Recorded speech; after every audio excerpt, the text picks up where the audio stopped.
Hi guys, my name is Breanne Smith. I'm an assistant district attorney at the Putnam County District Attorney's Office, and I'm here to discuss some of the legal consequences regarding driving while intoxicated and possessing drugs and controlled substances.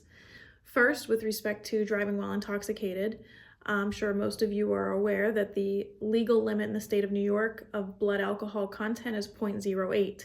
However, New York State is a zero tolerance state. That means that if you are a minor under the age of 21 operating a motor vehicle, you can be arrested if your blood alcohol content is anything above a 0.02. The 0.02 allows for substances like mouthwash that may have residual alcohol in them, but anything above a 0.02 blood alcohol content, if you're under 21 years old, can result in an arrest. There are also DMV consequences to these types of charges. The DMV can hold their own administrative hearings where your license is suspended, you're required to pay fines, you're required to do community service hours, and the DMV is separate and apart from the court system. So you're going to be facing consequences in the court system with your criminal matter, and you're also going to be facing DMV consequences, and you're most likely going to need an attorney for both matters. So it's also going to be a financial strain to get you out from under that rock. With respect to narcotics and controlled substances, what we think is important for you to know is that not only is it a crime to possess certain drugs and controlled substances, there's also a legal term that allows for the police to search a vehicle and arrest all of its occupants if drugs are found within the car. It's called the vehicle presumption, the car presumption.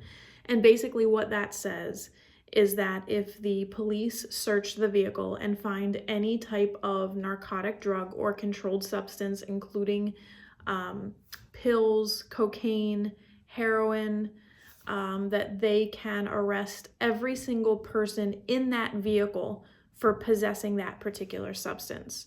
So an example that we've used in the past is, let's say you and your friends rent a limo and you're heading down to the Jersey Shore and somebody has a bag of cocaine or a bag of pills, and the limo happens to get pulled over and the police smell marijuana in the car. They can now search the car. They have a legal right to search the entire vehicle.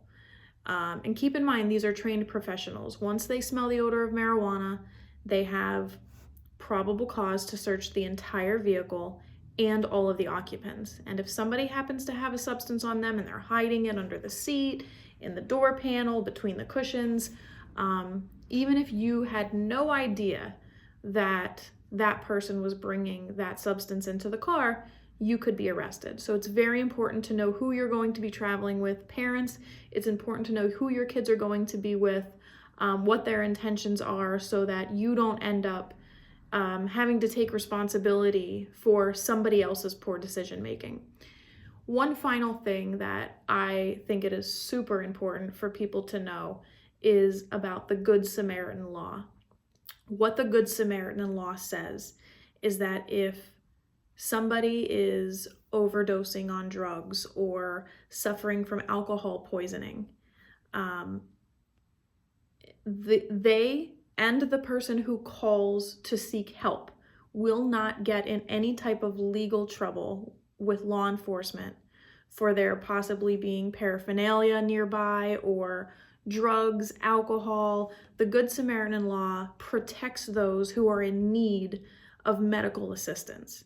So if you are suffering, or if you know someone or see somebody who is suffering and is in need of help, then don't be afraid to pick up the phone. Make the phone call. You are protected. They are protected.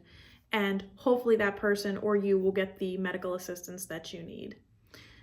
I hope you all have a great time. Make good decisions. I hope this has been informative. This way you can make informed decisions. And I hope that this is a memorable experience for you all. Thanks.